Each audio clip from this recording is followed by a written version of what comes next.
El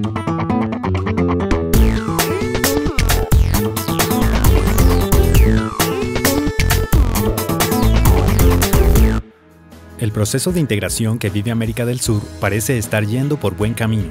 Apenas un año después de haber entrado en vigor, hoy son varios los aspectos que se destacan en la intención de consolidar un bloque regional.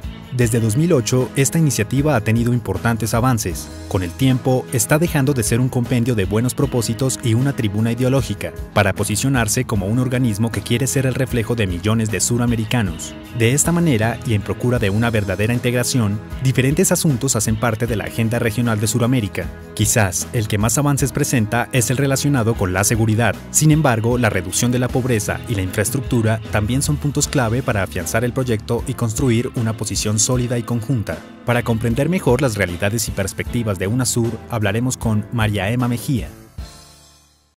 María Emma Mejía cuenta con una importante carrera en el sector público. De su actividad se puede destacar que fue consejera presidencial, ministra de Educación y ministra de Relaciones Exteriores. Además, ha sido embajadora de Colombia ante el Reino de España, asesora en los grupos de reflexión del secretario general de la OEA y jefa de la misión de observación electoral en Paraguay y en Costa Rica. Por su trayectoria, fue designada como secretaria general de la UNASUR, cargo que ocupa desde mayo del año anterior.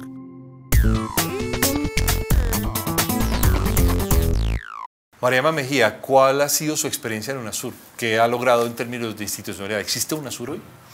Existe y en una forma mucho más robusta de lo que yo la hubiera imaginado. Cuando yo llegué, bueno, primero es una institución muy joven, en realidad en marzo de este año 2012 cumple como su primer año de entrada en vigor y yo llegué en junio al cargo ya en Quito, ¿no? En la ciudad de Quito. Entonces es constituir como toda la institucionalidad, poner a funcionar los consejos, recibir unos funcionarios, armar con una estrategia muy distinta y una visión muy distinta, una estructura muy distinta a lo que eran los organismos multilaterales del siglo pasado, dijéramos.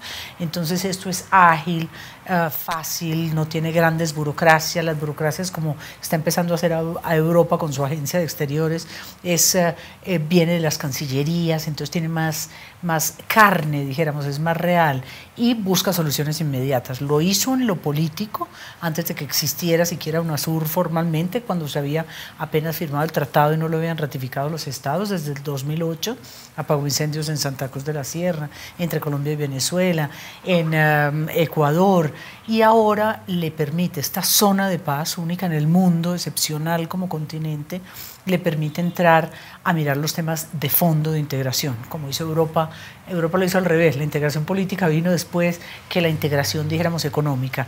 Nosotros ahora entramos a esa integración real de los ciudadanos, de la infraestructura, de la defensa de los recursos naturales. Entonces creo que atraviesa un buen momento. Pero no, aunque es muy interesante lo que usted plantea, no es un exceso de optimismo si tenemos en cuenta una serie de inestabilidades políticas que aún sacuden la región, inestabilidades de gobierno, de regímenes, de cambios políticos, de violencias continuadas, de crímenes transnacionales. ¿Cuál es el panorama? Todo lo contrario, yo lo veo que las diferencias ideológicas, eso que usted llama, dijéramos, las diferencias, inclusive si no miramos los problemas internos, sino que miramos el espíritu de integración. Hay un realismo primero de que nosotros ya no podemos hablar de países, no podemos ir cada país, la canciller de Colombia o el canciller de Ecuador o el canciller, aún el canciller de Brasil, siendo la sexta economía del mundo, no se puede presentar al mundo solito, dijéramos. Si no somos un bloque regional, un bloque mucho más homogéneo que otros. CELAC, tenemos a los países del Caribe, tenemos a Centroamérica. En cambio, este es como el único bloque político, porque Mercosur y la Comunidad Andina son bloques comerciales, el bloque político para presentarse frente al mundo. Y yo creo que eso es una ganancia. G20, por ejemplo, ahora lo estamos viendo como a través de dos países que son miembros del G20 en Sudamérica, Brasil y Argentina, llevamos e incidimos en posiciones. La Organización Mundial de la Salud, para poner ejemplos distintos en distintos escenarios, llevamos una posición común. Fondo Monetario Internacional en materia económica, llevamos posición común para cambiar la gobernanza, la gobernabilidad, dijéramos, del Fondo Monetario. Entonces creo que hay como ese realismo. Sí, con muchos problemas. UNASUR empieza a debatir el tema de seguridad. Acabamos de salir de un seminario en Bogotá sobre delincuencia transnacional organizada, pero es pensar los problemas que nos afectan y las soluciones en conjunto y no individualmente. En ese proceso de integración hay una integración, pues claro, el tema de defensa ha estado sobre la mesa, además con el Consejo de Defensa Sudamericano, pero también vienen asuntos de salud, asuntos de infraestructura, asuntos de quizás crear unos bloques financieros que permitan defender este asunto. Y a la vez también hay una especie de condiciones paralelas de cómo crear unas condiciones energéticas. ¿Cuáles son esos ámbitos de integración? Nosotros UNASUR se constituye como en 9 ejes, 9 consejos ministeriales. Eso lo hace también muy ágil, que lo presiden los propios ministros de los estados que se juntan y toman decisiones muy ejecutivas. Las estrellas, si uno lo pudiera llamar así, donde se ve más claramente la integración hoy, defensa, por supuesto, ante una realidad que son los recursos naturales. Ya empieza uno a pensar que hay un tema para los ejércitos del futuro, operaciones conjuntas. Entregaremos un hecho histórico para mí, que es, por supuesto, la entrega ahora de lo que es el registro de gasto militar suramericano. Yo creería que somos la única región del mundo que podemos contar esa historia. Esto es organizado por el Centro de Estudios Estratégicos de Defensa para transparentar, para ganar en confianza. Infraestructura, entregamos un plan, el Consejo de Infraestructura Suramericano entrega el plan a 10 años, se lo presentamos al sector privado, a decirle, mire, esta es la nueva vertebración. Si usted lo ve en un mapa en Geosur, pues, o lo ve en un mapa, entiende, casi que uno sí se retrotrae a las cartas de Sucre, al Libertador, o de cómo se movían los ejércitos en nuestra geografía. El tema económico, ahí el Consejo Económico, se reúnen ahora los ministros el 17 de marzo en la Asamblea del BID y toman decisiones comunes junto con bancos centrales. Y salud electoral, que es el nuevo consejo. Estaremos observando las elecciones suramericanas como órgano de observancia electoral. Creo que eso es un paso muy significativo, hablar de democracia, hablar de observar elecciones, de acompañar procesos electorales. Tenemos 4 en los próximos 12 meses, pues, con Chile, Paraguay, Ecuador y por supuesto Venezuela este año. Entonces es como esa diversidad de los temas sociales, ciencia y tecnología, y es como, yo diría, más real, yo diría más aterrizado. Puede que no sea el flash así del apagar incendios que le tocó al presidente Kirchner, que fue muy vistoso y que le dio el peso específico político a UNASUR, pero creo que tendremos importantes noticias que dar este año en ese como organización ya subregional. En el aspecto de seguridad, ¿estamos caminando en el marco de UNASUR a una toma de decisiones conjuntas frente a muchas, digamos, decisiones o situaciones políticas que hay en América Latina? Solo le pregunto frente a esto. Para muchos, en el caso de Colombia, por ejemplo, quizás UNASUR podría convertir una especie de intromisión indebida en el conflicto colombiano. Sí, por primera vez UNASUR empieza a pensar, muy en los orígenes. UNASUR pensó que el Consejo de Lucha contra las Drogas en realidad debía ser un consejo, dijéramos, que tratara los temas de seguridad, y el Consejo de Defensa se quedó en los tratamientos de defensa. Ahora por primera vez se está pensando en crear o un consejo de seguridad o una instancia de crimen transnacional organizado, y en ningún caso interferir en conflictos internos. Eso no lo hará UNASUR a menos que lo pidan todos los estados.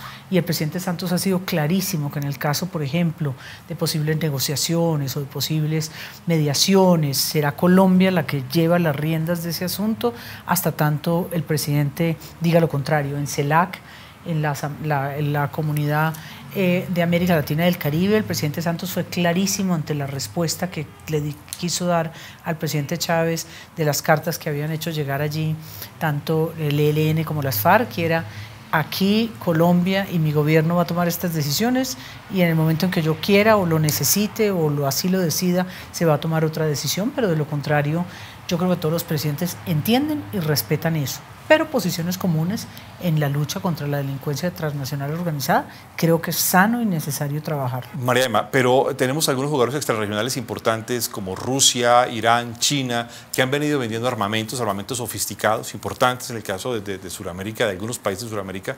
Irán a su vez ha establecido conexiones con algunos países especiales, creando una especie de incluidos excluidos en sus relaciones en esta región, en este ámbito subregional. Y a su vez algunos países como México, Colombia, Chile, Perú, han venido creando una unificación de bolsas, aunque México está por fuera de UNASUR y de Sudamérica. ¿Esto no plantea un reto de integración suficientemente importante, por ejemplo, para el tema de seguridad? A mí me gustaría, y creo que intuyo en los presidentes el deseo y presidentas de centrarse en Sudamérica, por lo menos el ámbito de UNASUR, aunque formamos parte de otros bloques regionales o aunque inclusive algunos de nuestros países al mismo tiempo, en forma individual, como Colombia y Perú, pues forman parte de esta subregión, dijéramos, del Pacífico. México es interesante porque México en muchas ocasiones presidentes de UNASUR o el propio México ha dicho es importante que trabajemos juntos, tenemos tantos temas en comunes, en delincuencia transnacional organizada, en acciones conjuntas, en temas económicos, que de alguna forma pues es útil. Bueno, CELAC nace de ahí, la comunidad de América Latina y el Caribe, ¿no? nace de ese viejo grupo de Río que había formado México, así que no me preocupa y no creo que UNASUR se vaya a abrir tanto como para perder un poco como esa identidad o inclusive para dejarse influir por otros terceros actores, ¿no? Creo que en eso los presidentes han sido muy claros, como que fortalezcamos la casa primero. Pero en el caso, usted lo ha mencionado de México, quizás me había respondido de antemano, pero el caso de México es clave. ¿UNASUR es una especie de exclusión de México? Algunos lo han leído así desde el principio. No, creo que no. Creo que la visión desde el año 2000, cuando por primera vez empezó a reunirse, la primera reunión, la primera cumbre de presidentes suramericanos, ni siquiera se llamaba UNASUR, no figuraba UNASUR en el mapa, precisamente es Suramérica, es que como continente podamos empezar a trabajar acciones conjuntas de integración, porque nace con ese espíritu, dijéramos, integrador, el viejo IRSA, todo lo que era la infraestructura suramericana. Entonces creo que lo pensaron así casi que desde el principio, y hoy coincidimos en formar todos nuestros países parte de la comunidad de América Latina y del Caribe con México, y creo que en muchas ocasiones, yo precisamente pues en este viaje a México voy a trabajar con la canciller mucho como dónde son nuestras potencialidades de trabajos comunes. ¿Esto querría decir de alguna manera que vamos caminando a la conformación de una posible especie de OTAN o a una posible unión económica mucho más sólida?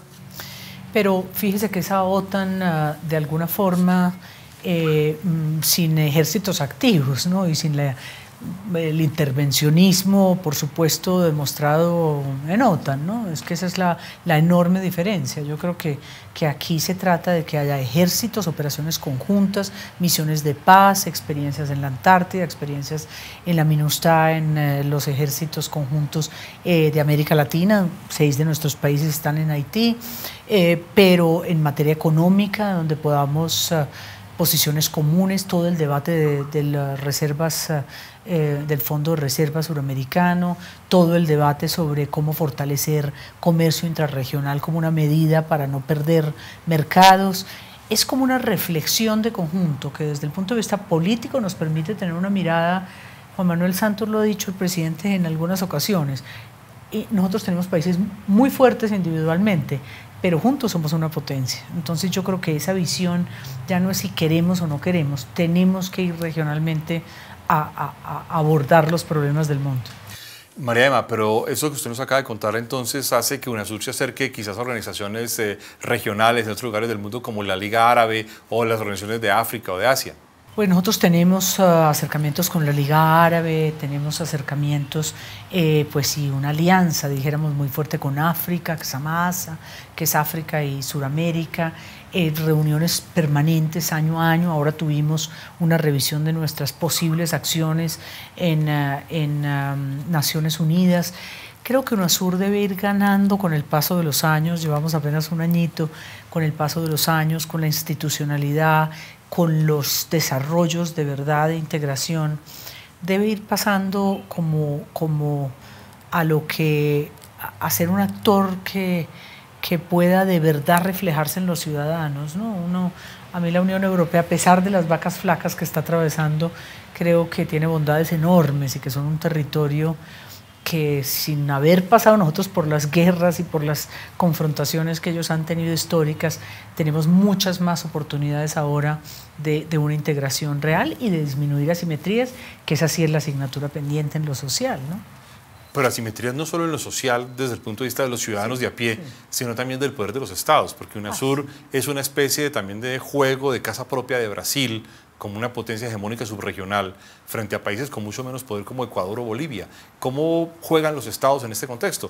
Sí, pero fíjese que usted, que es profesor y que hemos tirado línea, como decimos aquí en Colombia popularmente, fíjese que ese poder, dijéramos, Sudamérica nunca va a volver a tener un poder como hegemónico como el que tuvo Estados Unidos en nuestra región. Inclusive a mí me sorprende, yo creí que era solo un patrimonio lamentable, dijéramos, de los países andinos, y que más abajo no se sentía esa presión, dijéramos, de ese Respin Polum, de esa estrella polar del norte. Hoy usted puede recorrer Sudamérica o presentar UNASUR frente al mundo sin hacer referencia, dijéramos, a ese poder hegemónico de los Estados Unidos. El relacionamiento, claro, hay veces que hay peleas, dijéramos, por soberanía, por candidaturas, por posiciones, porque finalmente tenemos, sí, un país tan poderoso como Brasil, pero también está Argentina, también está Chile. Entonces yo creo que aquí hay es todo un nuevo juego regional, y ese juego regional hace muy poderosa la opción de Sudamérica como solo el tema de la gobernanza de los recursos naturales de esta región va a darnos a usted y a mí, a nuestros ciudadanos, de qué hablar por los próximos 30 o 40 años. María Emma, entre los proyectos especiales de UNASUR hay un proyecto novedoso, importante, que empieza a caminar, es el de crear una agencia aeroespacial. ¿En qué consiste este proyecto? Yo creo que las decisiones, bueno, es que me gustaría llevarlos, algunos de ustedes, a usted me gustaría llevarlo a una sesión del Consejo de Defensa Suramericano. Yo encantado cuando me invite. Observador todavía no tenemos, pero ya los recibimos. Pero tiene mucha potencialidad, porque es que nuestra región empieza como a dictar doctrina, ¿no? Y a hacer ejercicios y a no pensar que hay nada chiquito, ¿no? Entonces Argentina y Brasil empiezan a trabajar en el tema.